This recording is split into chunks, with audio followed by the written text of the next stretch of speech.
जीवनाची दोरी पक्की असेल तर कोणत्याही संकटातून व्यक्ती सही सलामत बाहेर पडतो।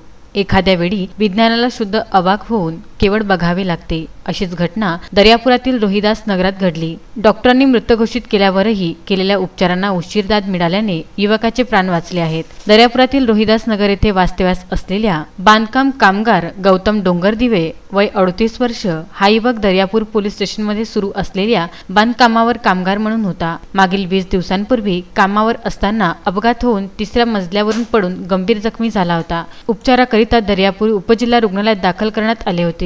तेथून अमरावती व स्थिती गंभीर असल्याने तातडीने नागपूरला उपचारार्थ दाखल करण्यात आले। काही दिवसांच्या उपचारांना कोणतीही दाद न मिळाल्याने 29 सप्टेंबर रोजी प्राणज्योत मालवली। तेथील डॉक्टरांनी मृत घोषित केल्याचा निरोप दर्यापुरात येऊन धडकला। नातेवाईक मित्र परिवाराला मोठा धक्का बसला। घरी रडारड सुरू झाली। नातेवाईकांनी तेथून नागपूरवरून रुग्णवाहिकेने त्याचे शव दर्यापूरला आणण्याची व्यवस्था केली। दर्यापुरातील स्मशानात सुद्धा वर्दी देण्यात आली। काहींनी लाकडे आणून स्मशानात व्यवस्थाही केली तर काहींनी मरणाचे साहित्य आणले। एवढेच नाही तर स्मशानात व्यवस्थापकाने चितेवर लाकडे रचली सुद्धा। बराच वेळ झाला असून रुग्णवाहिका आली नसल्याने मित्रांनी चौकशी केली, मात्र तिकडचा निरोप ऐकून कुणाच्याच आपल्या कानावर विश्वास बसेना। गौतम डोंगरदिवे यास पुन्हा चेतना आल्याने रुग्णालयात तातडीने उपचार सुरू झाल्याची बातमी कळली। मृत व्यक्ती पुन्हा जिवंत झाली ही बातमी वाऱ्यासारखी पसरली। मृत व्यक्ती जिवंत झाला कसा याबाबत चर्चा सुरू झाली।